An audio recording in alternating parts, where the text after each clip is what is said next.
course, we will just concentrate on these points. So we'll just try to understand why we need blockchain technology, what is blockchain, key features of blockchain. So what are the basic features of blockchain, and some blockchain applications. So that means where we can actually use this blockchain. So we'll just concentrate on these things. And I'm saying in the beginning that I am not really going to give you the actual definitions or anything. So this is a very informal kind of discussion that I am going to put here. Okay, so I'm just going to tell you why this blockchain, why we need to go for this, why we need to study this, and all these things. And it's actually very informal way of explaining what is blockchain and what are all these things, right? So now I'm not going to give you any definitions also. Later we'll see the actual definitions and actual features and all those things. So today the session will be a very informal kind of session. Okay. So in the meantime, if you are having any questions, if you are having any doubts, if the voice is not clear, if you feel that there is some problem, so you can just put a message here. I will be constantly checking your messages, and I will give a reply accordingly. And you need to note one more thing, that the stream is actually delayed by 15 to 20 seconds. So if you are asking a question, I may take up the question maybe after 30 seconds, or I may take up the question maybe after some time. So depending on whether I need to take up the question right now or can I take the question later. Okay. So we'll just see why we need this blockchain technology. So that's the first thing. So I think everyone knows this bank, right? So almost all the people are having accounts in their banks, and banks will put some restrictions or put some rules saying that you need to maintain 1,000 rupees or 5,000 rupees as minimum balance in your account. And there are many more rules the bank is going to uh, uh, you know uh, it is going to put these rules on you or your bank account. So why they are able to put all these rules means, the one thing is that this is basically a centralized system. So what do you mean by centralized system? So when I say centralized, so it basically means that, so all the powers are basically owned by the banks. So bank authorities will put some restrictions. So these powers are actually present with the bank authorities, right? So whatever they say, again we need to basically follow, right? So that is basically the meaning of centralized. The power is basically present with only few people, or you can say authorities. And I can also say that bank is going to have all your information. So bank is having your KYC information, right? Your Aadhaar card, your PAN card details, and your address and all those things.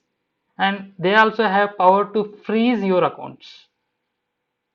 So I think what do you mean by freezing, right? So they can basically stop you people from taking the money from your own account. And this you might have seen during the demonetization, right?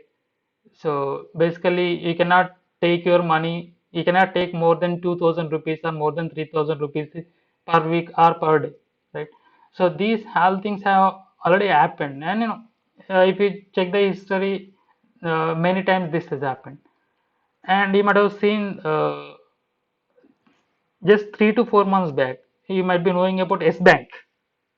So do you know about anything about S Bank? What happened with S Bank and all? So you can just put your comments here.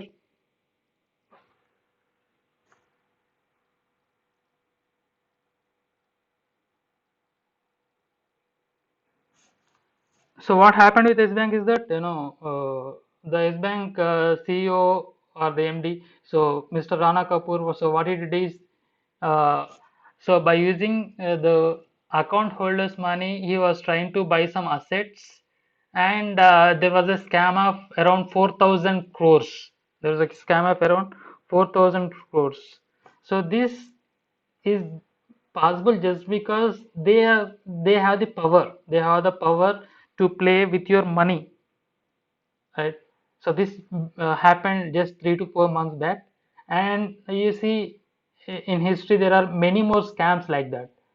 You know, right? So the authorities will be playing with your money, and so that's the first thing is that they have all your information. Second thing is that they have the power. So when they have power, they can freeze your accounts. So they can basically play with your money. They can do many scams like that and all. And the next thing is that you have to basically trust the system. So you don't have any other option. So you don't need to see what the banks are actually doing with your money, right? So and you need to basically trust whenever if you are doing a transaction, you need to have a trust saying that your money is actually safe. But sometimes it may not be like that, right? So sometimes your money is basically debited from your account, but may not be credited to the other person's account, right? So basically, we need to basically have a trust on the banking system. So sometimes, so we are having trust because we don't have any other option. So we need to basically trust them. And sometimes they may, break our trust, right?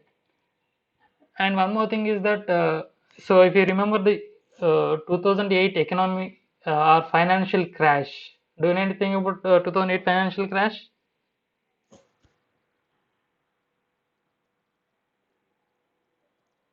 Okay, so so in 2008, what happened is many banks were giving loans to many banks are giving something called as bad loans. So when I say bad loans, so most of the loans, let us say the bank has given to a loan to a person X. So now the X person is unable to pay the loan amount back to the bank. So that we can basically call it as a bad loan. You might have seen many of these in history, right? So there are many people who had taken the loans and who did not repay them. So because these actually came into the light in 2008, and because of that, there is a financial crisis throughout the world. Not only in India, the financial crisis was present throughout the world. And you might be heard about this word, recession in 2008. So that is one of the main reason behind that recession is also the banks, the banking sector. So all these things are happening just because the banking system is actually a centralized one. So when I say centralized, so what are the transactions that we are doing? So these transactions are present in a centralized server or in a server which is maintained by a few authorities, right? Which is actually maintained by few people, and the decisions behind the bank's working and all those things are actually taken by the authorities, by few people, right? So we are also part of the bank, but we could not take the decision, our own decisions, right? Because the powers are basically centralized. So these are some of the problems which are actually present in the banking system right now. And not only the banking system, so banking system is uh, only a very simple drawback, but there are many other things, many other drawbacks which are present in the uh, actual world. Just like for example, we are maintaining some databases which are not really tamper proof. We are maintaining the databases which are not really tamper proof. So any database can be hacked, and we can do some modifications in the database. We can basically change the data, right? And you might have heard about this Aadhaar cards, right? So uh, there was a news saying that the other Aadhaar card data is actually leaked, and many people have the access to the data, and they are basically sending our Aadhaar card data to other people, right? So this news was actually present, maybe 1 or 2 years back, right? And here Aadhaar card, whatever is there, whatever the data we are having, that data has to be stored in a uh, database. So Aadhaar cards, the biometrics, our details are actually stored in a database, and this database can be hacked, and this database can be revealed to all the people, or can be sold, right? And people don't even know whether this database is hacked or not, or whether people are trying to access the data of other people or not. They don't even know that whether it is actually hacked or not, right? And we don't of course there might be they might be having some proofs, but no one can able to see those proofs, right? So what I wanted to say here is, so whatever the data we are storing, or whatever the data is being stored on the database, so that data is actually prone to hacks, and the data present in the database can actually be modified, can actually be forged, right? So these are the main problems which are actually present maybe in the banking sector, or maybe in the applications which we are using right now. So you can see any application. So almost all the applications are actually are having a database, right?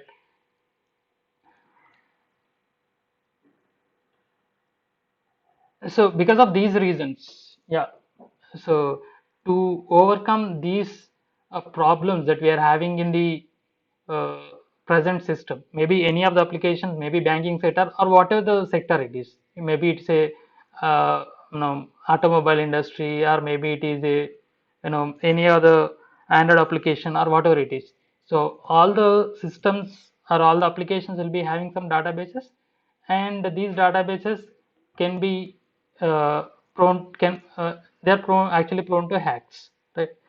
So to overcome these problems, we have something called as a blockchain.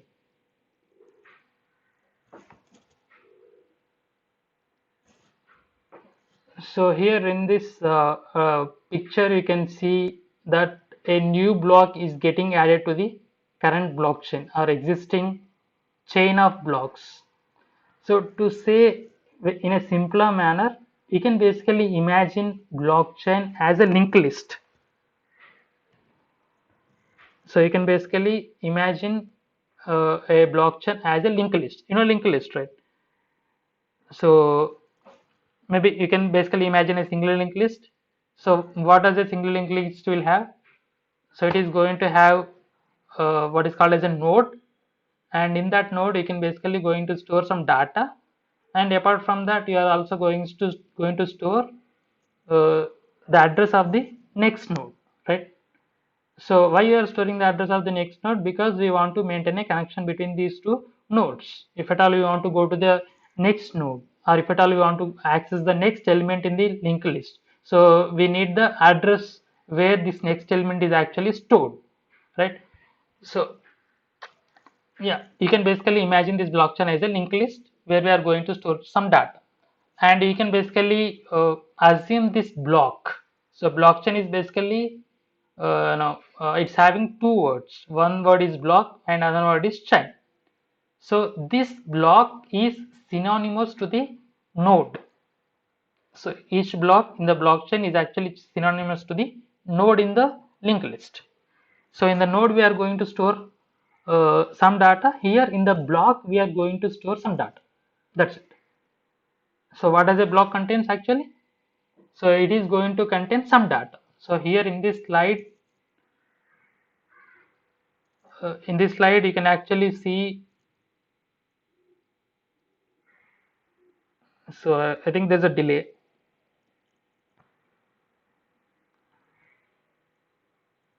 So in this slide you can actually see a picture which basically says transactions.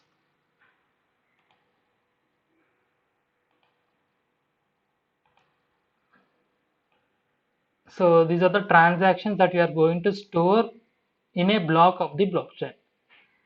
So these transactions, so forget about that, forget uh, this as a transaction. You can basically call this as a some data. So I think it's very hard to write using the mouse. Okay, anyway. So I need to do some practice on how to write using mouse. Okay.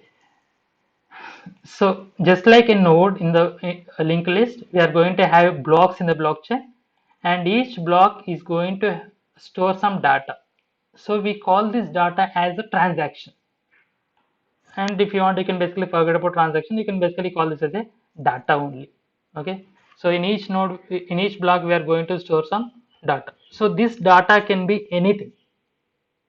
So let us say I am making a transaction. I am sending some 100 rupees to my friend X. So this transaction, so it should be executed, then only my friend's bank account will be created with 100 rupees and my bank account will be created with 100 rupees. So this transaction can actually be stored in a block, and this block gets added to the existing blockchain. So what does the existing blockchain contains? So it also contains, again, existing blockchain contains some blocks in which we are going to store the previous data. So whatever it is.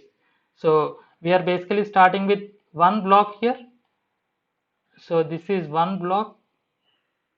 So I am basically going to store some data here, and after that, so I am basically going to have some connection between these two blocks. So this connection is actually made, it's not exactly you know uh, like a linked list. So in linked list, what we do is we are going to basically give the address of this block here, right? We are going to give the address of this block here, but here what you do is we use some cryptography techniques. So if you ask me what is cryptography again, so we have one more subject called as information security uh, in this semester only. So there you will study what is cryptography and what are some cryptography algorithms. So using some of these algorithms, we are going to make a connection between these two blocks. So in each block, we are going to store some information or some transactions, and these blocks are basically linked to one another like this. So and again I am going to take one more block, and these blocks are actually linked to one another like this.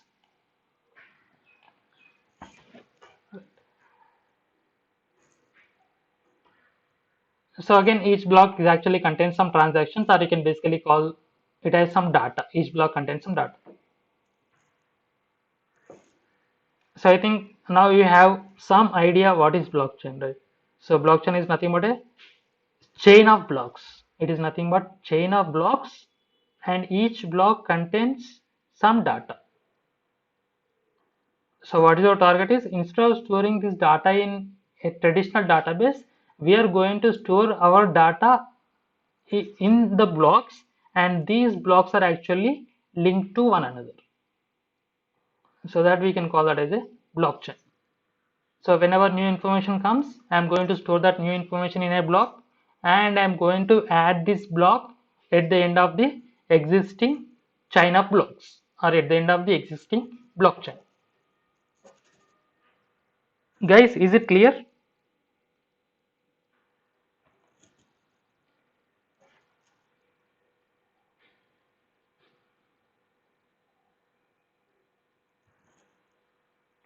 So I'm expecting some comments from you. So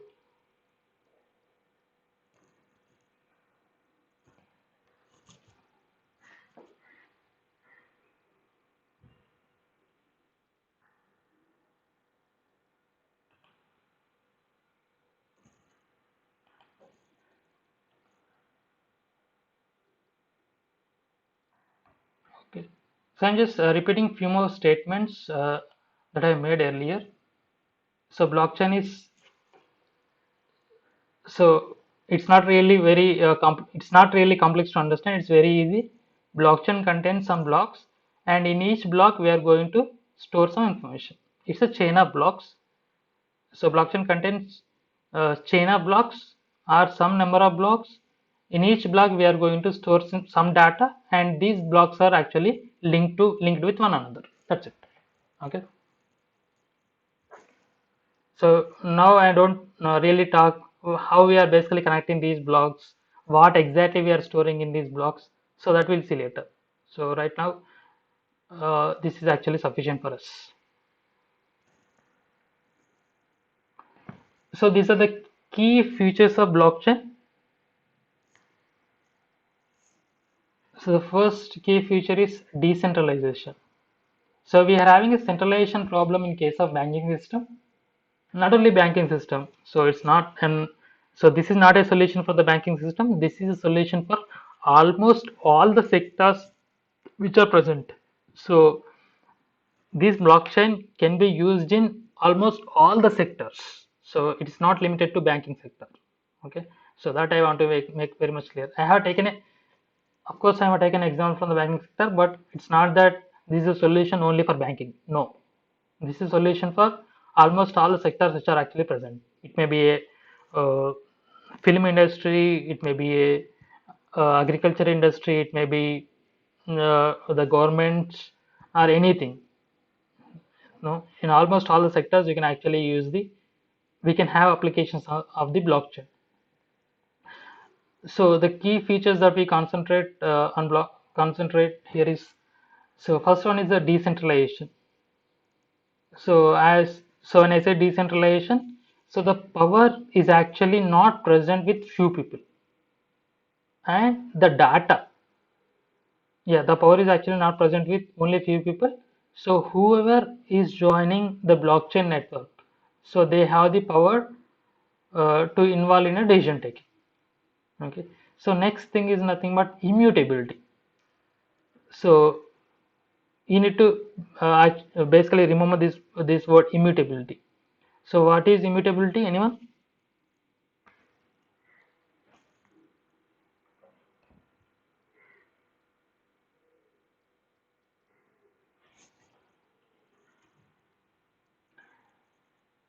So basically, immutability is nothing but it cannot be changed. Or once you store some data in a block of the blockchain, so this data is actually permanent.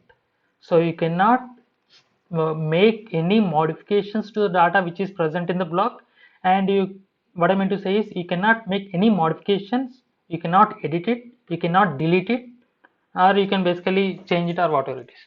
So once the data is written to the block of a blockchain, so this data remains permanent. So it is basically permanent. So that is immutability. So previously I was saying that our databases, the current databases that we are using, so they are prone to hacks, right? So whenever what people will do is they will log into your database and they can modify the data which is present in the database. So you might have seen in many movies, right? So for example, if I want a different ID card, so I can basically hack the system and I can basically modify the data uh, which is present in the database, right? So when you are using a blockchain, so once the data is stored in the block, so it is basically immutable. No one is able to change it. So when I say no one, even the person who has stored the data in the blockchain, so that person will also be not able to edit the data which is present in the blockchain. So no single data can be edited. So when it is stored in the block of a blockchain, so this is actually permanent. No edits are possible, right? So that is the great feature of the blockchain. So once that we store the data, it is permanent. So next thing is nothing but the distributed database.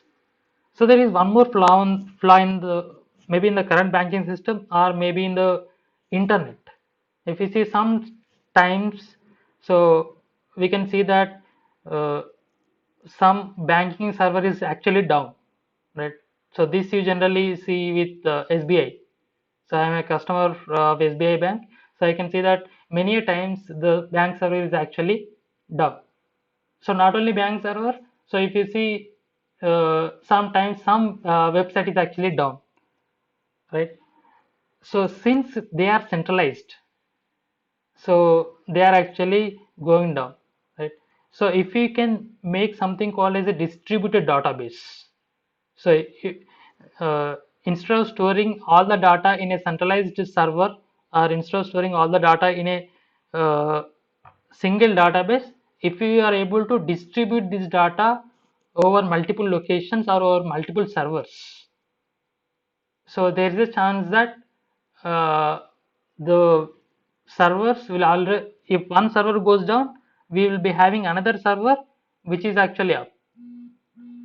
So this works in the case of banking sector as well as in case of many other, or we can basically say that internet.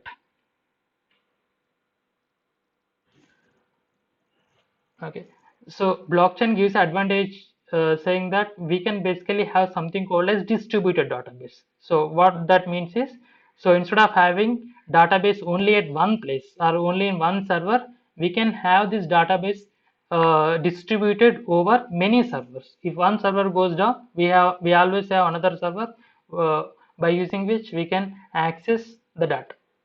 Okay, so these are the main key features of blockchain.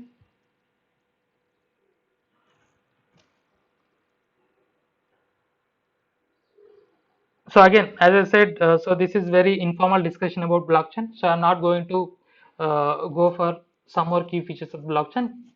So when we will take up this topic again and we'll discuss all these features again. So apart from these features, we'll also discuss about some more features of the blockchain. Okay. So if you're having any doubts at any point of time, you can just text here. I'm parallel reading your text also messages. So I'll try to answer.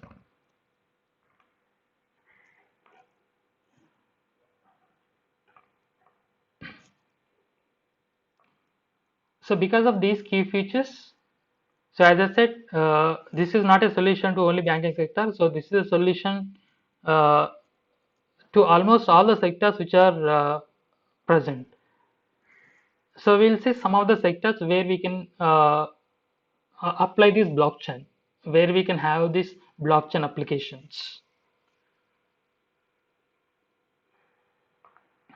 So is it clear till now?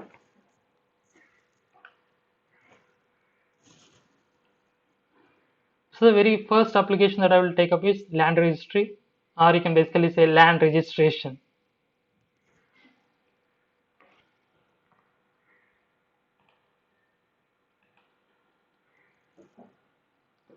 So again, I am not going to discuss how the application works and all those things. So I'll just give you a very brief idea what exactly we are going to store in the blockchain and how it is beneficial when we compare this to the existing applications. So let us take land registration. So maybe it may be a land registration, house registration, or whatever it is. So we are basically buying some property, and that property has to be registered. So if you see the current system, uh, so all these things are basically the registration documents, and all these things are actually being stored in a traditional database. And there is again one more thing called as there is a third party. There is a third party which is basically playing a role here. So there is a buyer, there is a seller, and in between these two people, so we have some third party called as the registration agency, right? So the blockchain's one more advantage is that we can basically remove something called as third party. So not only in case of land registration, in any case, for example, let us say I want to transfer some 100 rupees to my friend X. So if I want to transfer these rupees, I cannot transfer just like that. So I need basically a trusted third party. So who is the trusted third party here? Maybe the bank. So through the bank, I am going to transfer the money to my friend. So I need to have a trusted third party here, right? And these trusted third parties again, the banks. So they will have some interface which is again used by some other third party, or you can basically say that it's a fourth party or whatever it is, right? So again, they will be using some transaction interface uh, of some other bank or some other private organization. So we need to basically have a trust on these banks, or maybe we need to have a trust on the third party. So the main advantage of the blockchain is that so we don't actually need any third party in case of a blockchain application. We can remove the uh, so we can remove something called as a third party. So when I'm saying this, so I'm actually saying that So it is possible to avoid the third parties. That means this we actually don't need the current or existing banking system if at all we want to do any transactions. Okay. So there is one more concept called as cryptocurrency. So that I will not take up right now. So I'll just take this later. So here, what you need to understand is that so we don't actually need a trusted third party. So we can remove the trusted third party by using the concepts of blockchain. So that should be clear to you. That's it. So one more advantage of blockchain is that we don't need the trusted third party.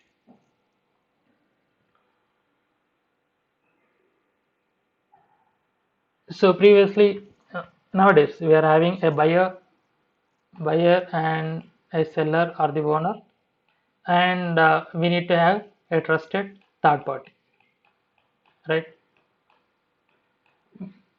But and if you see, there are many frauds which are actually happening here, right? So the document forgery, especially, you might have seen many cases, right? Or you might have seen in many movies that the land records or land registration papers are actually forged. And whenever we are buying land from some seller, so we are not really sure whether he is the owner of that land or not. He can always create duplicate papers and he can sell that, right? So these problems are actually present right now in the land registration. So these problems can be avoided, or these problems can be removed if we can use the blockchain in the land registration. So if we can make an application for the land registration using blockchain, so we can basically overcome these problems. How we can do this? So we'll again take up this application later, and we'll discuss all those things about these applications. Now I'm just giving only a simple idea. What are the applications of blockchain, right?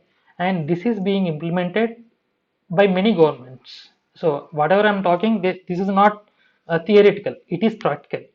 So this land registration application using blockchain is being implemented by many of the governments.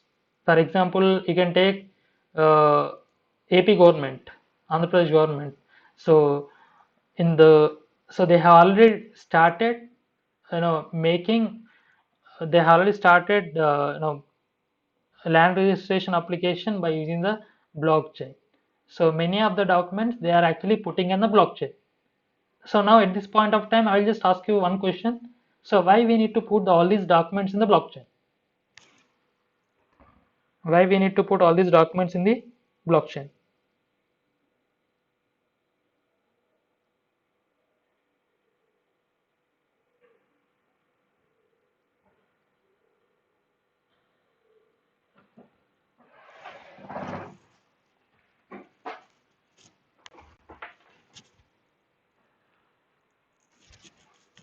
So I'm waiting for your replies.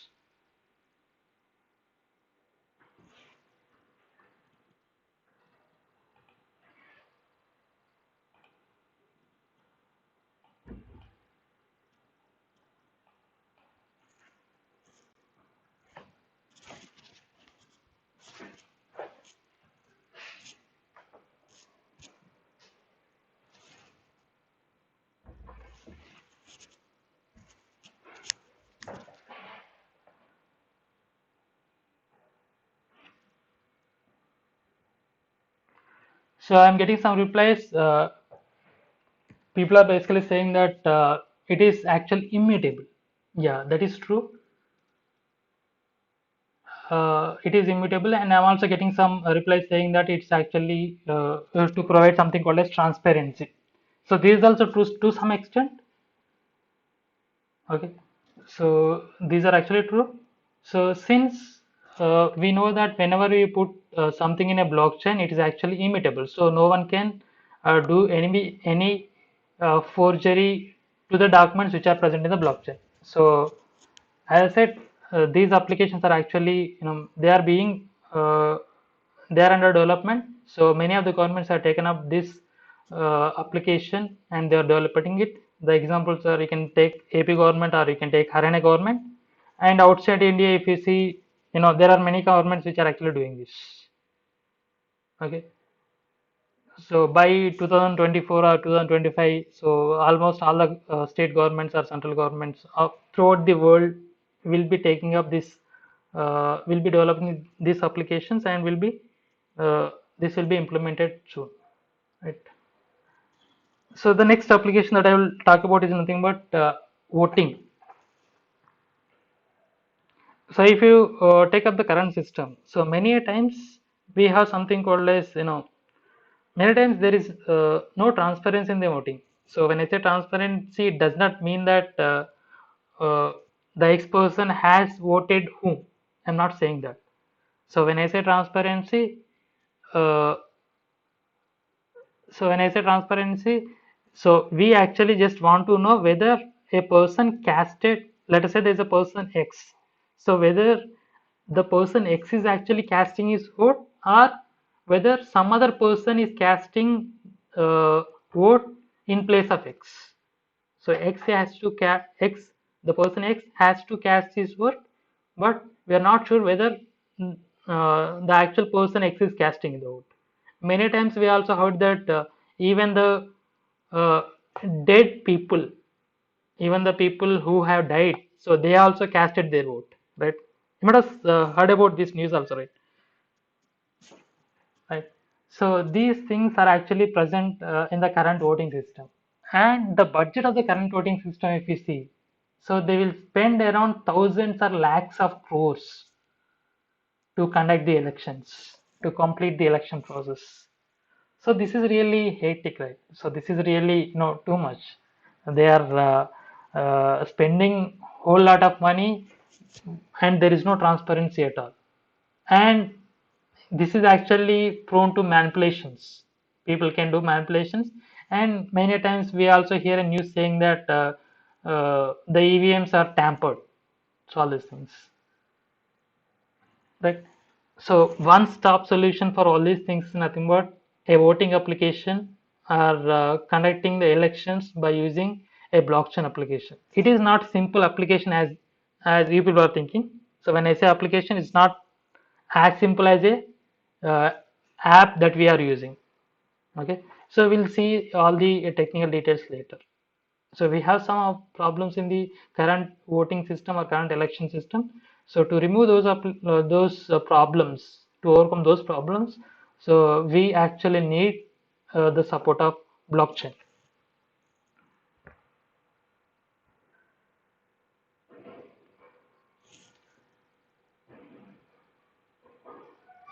So this is about voting. So next application, or next sector, you can say, so that we can go to, is nothing but the food industry. So I think you might have gone to these supermarkets, or you might be buying some uh, food items from a local store, maybe from a kirana store, or maybe from shop which is near to your house, or maybe a supermarket, or maybe any place where you eat, maybe any hotel. Right? So let us take a simple example. So nowadays people have started taking something called as organic food, right? So what is organic food? The food which is made without using any pesticides or chemicals, right? So that's actually organic food. And so nowadays we are seeing that organic food labeled in most of the or in some of the food items that we buy. For example, let us say I want to buy some peanuts. So instead of choosing peanuts, inorganic peanuts, or instead of choosing the peanuts which are actually made by using chemicals, I'm into say not an organic farming. So I prefer buying the peanuts which are actually cultivated by using organic farming, right? So let us say I want to buy some organic peanuts which are made by using the organic farming. But how can I make sure that it's actually the farmers are actually following, these methods strictly? How can I make sure that these farmers are not using any pesticides, or they are following only the organic methods. So if you see the company label, so I can see the company label, I can basically see that this is actually organic food. But how can I ensure? How can I ensure that it's really organic? So we don't have anything, right? We need to basically believe on the company. We need to basically believe on the food processor. So, for example, More is processing the foods, or Heritage is processing the foods, or DMart is processing the foods, or they are buying the foods from some processor. So, how can I make sure that this processor is actually buying these foods from the farmer who is basically following the organic farming? So, I'm not sure, right?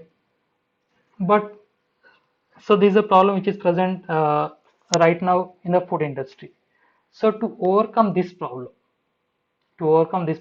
so uh, uh, my question is simple: how can we ensure that this is actually coming from the organic farm, right? So by seeing label, I cannot ensure. I can only understand. I can read and I can understand that yeah, it might have undergone organic farming, but I'm not sure. So to overcome or to answer this question, so we can implement a blockchain, and we can store all this data.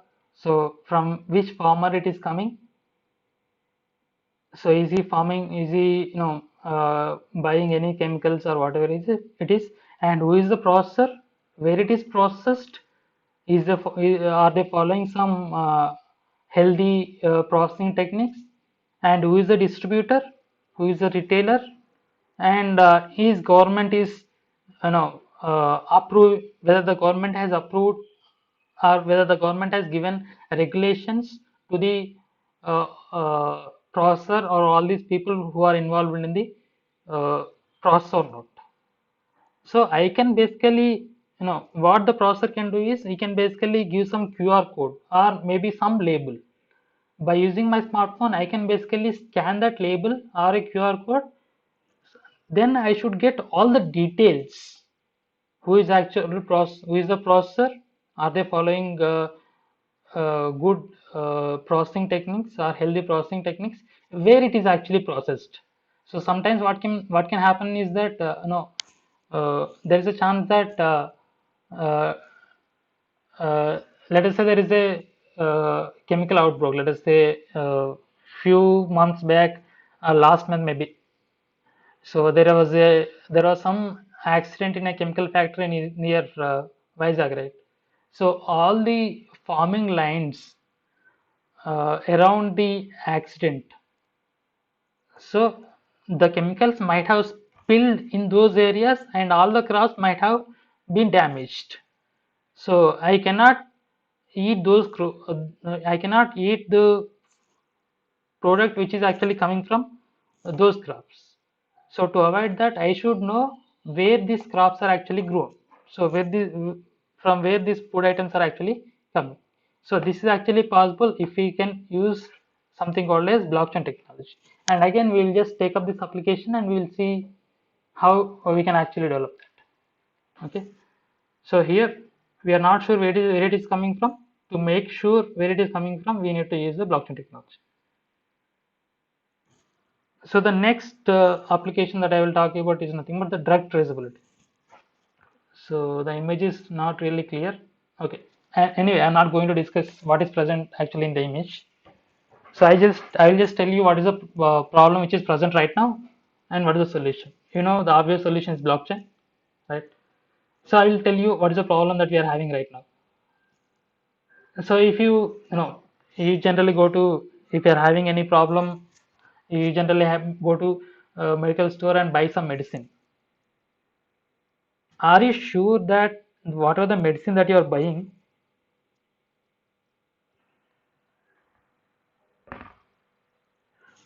so what are the medicine that you are buying, are you sure that it's actually genuine? So we might have seen many movies saying that you know there is a uh, medical scam or whatever it is, right? So people will be, instead of preparing the medicines in a healthy environment, people will be preparing the medicines or tablets in some factory, right? In some factory uh, uh, which does not follow any rules, right? And they are going to make something called as counterfeit goods, or you can say counterfeit medicines. So they are actually making something called as duplicate medicines, right? And if you see, we can actually say that right now 30% of the medicines that you are buying, so remember this point, 30% of the medicines that we are buying, they are not genuine medicines. They are not genuine medicines. So if you are buying a medicine, we don't know whether the medicine that we have bought is genuine or not. You don't have any other way to check whether that medicine is genuine or not. So this is actually true. 30% of the medicines that you are buying, so the medicines that you are buying, 30% of them are actually fake medicines. So to solve this problem again, so we should basically uh, take blockchain's help. So if you are able to put who is a manufacturer, who is a wholesaler, who is a pharmacist, and where this medicine is actually going. So if we just have a QR code, or if we just have a barcode or something on the medical strip, on the medicine strip, so you can actually know from where it is coming from. So is it really a counterfeit good, or is it really a genuine item, right? So these are actually facts. 30% of the medicines that we are taking, they are really fake. And one more application that I can tell you about is nothing but the patient data management. So generally, whenever we go to a doctor, so the doctor is going to ask for the previous diagnostics, right?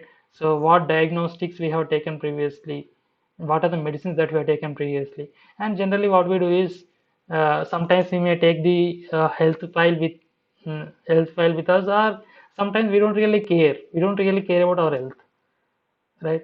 So we'll just say generally, saying that I did not take any medicines, or I have taken these medicines, and I am basically having this problem, right? But here what, and this doctor may understand. So we may say one thing, and he can understand this in a different manner, and he can prescribe some medicines. And let us say those medicines, where let us say our body is allergic to those medicines. So then we will become more sick, right? So this is a problem that we get if you don't have proper patient data management. Even if you say, I think 1 month back, uh, yeah, maybe on the occasion of Independence Day, so our Prime Minister was also saying that we are going to create a patient data management system. We are going to create something called as patient data management system, so as to provide a very good healthcare services to all the people of the country, right? So why we need to have a patient data management system is that, so in that system, we can actually store all our previous records. So we can store, so when we got fever, so what are the medication that we have taken to overcome fever, and when we have got some disease, and what we are actually, no, what diagnostics we are undergoing, and all those things can be stored in the system, right? So whenever we go to a doctor, let us say we got some headache again, so if we go to a doctor, so he can able to check all the previous data, and based on uh, uh, that data he can actually take a decision which medicines he has to give, and so on, right? So we can also use this blockchain in a healthcare management, or you can say patient data management. So these are very few sectors, so where there is a need of blockchain, and almost all the sectors right now are actually developing applications for the blockchain. So it's not that it is in future they are going to develop it. No. So most of the sectors have started developing applications using the blockchain. even I think a year back or 6 months back, even the Reliance Industries, you're a fan of Jio, right? So Reliance Industries, they have declared that they are going to put all the customers' data in a blockchain. So they are basically going to uh, put all these customers' data in a blockchain, right? And not only Reliance Industries, most of the industries across the country and across the globe, they are developing applications based on the blockchain. So by 2025 or 2024, so most of the industries uh, will run their applications using the blockchain only. So that is the future of the blockchain. So what I want to say is that not only banking sector or not only some sectors, it's not really limited to any sectors. It's actually, we can have blockchain applications across all the sectors, right? And this has brought a huge revolution throughout the world, right? And so coming to the last question, so why we need to study this subject blockchain? So any idea why we need to study this? So you can make some comments.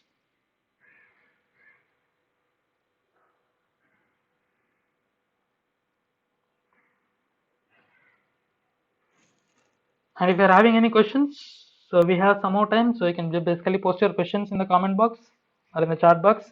So I'll try to answer those questions.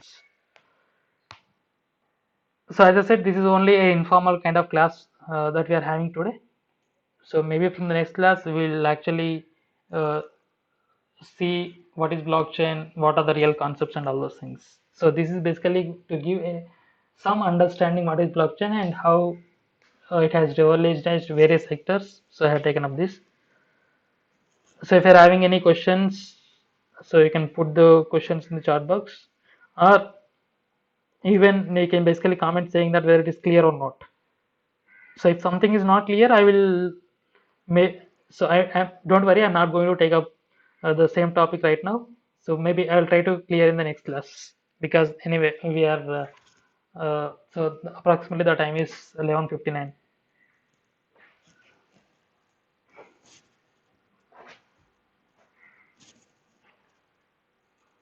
So you can basically make some comments here where it's clear, or do you have any problem with any of the topics?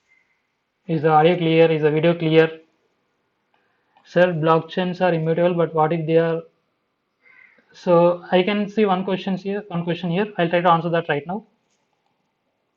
So blockchains are immutable, but what if there is a need of modifying the data block? So this is the question from, yeah, this is a question from Priyusha.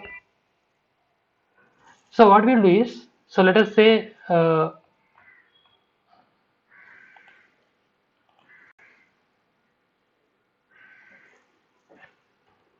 let us say we have some data in this block. So let us say we have a data here in this block. So I will take this block. So let us say I have some information here. I want to modify this. So I am saying that this is basically immutable. So once the data is stored, it cannot be modified. So, so the fact is that I cannot modify the data. But the question is, if you want to modify the data, what we can do? So we are going to basically invalidate this block. We are going to invalidate this block. That block is present. The matter which is present in the block is present, and we are basically going to invalidate this block. And what are the data that we want to modify? So that data is going to be put in a new block, and that block will be added here. So if I want to modify some data, I don't really modify in the block. I am going to invalidate the data which is present here, and whatever the data that I have invalidated, that is also present in the block. So I'm not removing the data which is present in this block. This data is actually present, right? And I'm going to take up a new block, and I will follow all the principles to create this block, and I am going to put that information in this block. Okay.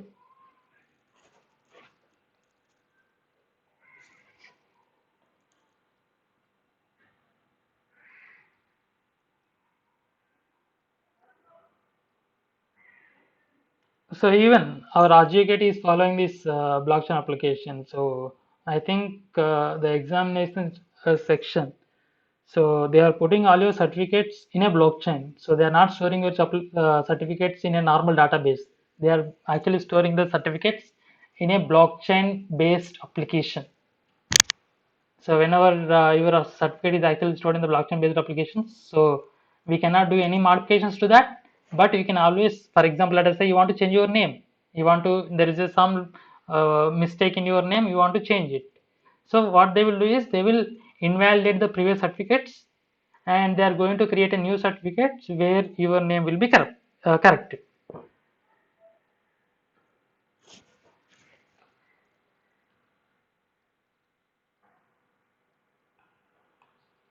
So any other questions? Guys, give replies quickly so that we can close the session.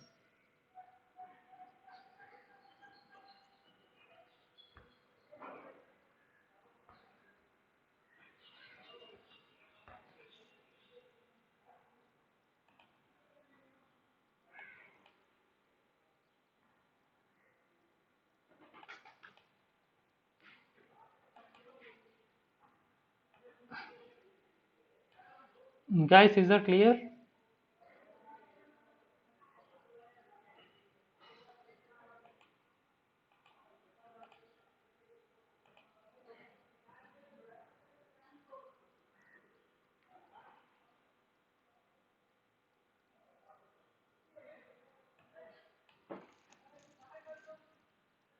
So one more thing I wanted to say here. So why we need to study blockchain?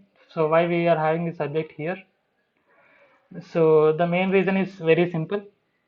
So in future, right now we are having many jobs in the sectors.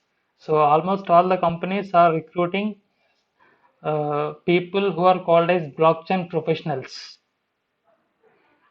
right? And the salary of a blockchain professional is generally higher than the salary of a normal software engineer, right? So that's why if you want to make a career in the blockchain, so you can basically start from here. So this is your beginning, and so it's very much, it's actually obvious that this blockchain will be there, you know, uh, this buzz will be there at least for 5 to 10 years. So that will be there. So I'm getting many comments saying that yeah, it's clear.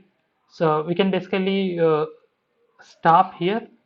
So you can always post your questions if you are having any doubts or if something is not clear.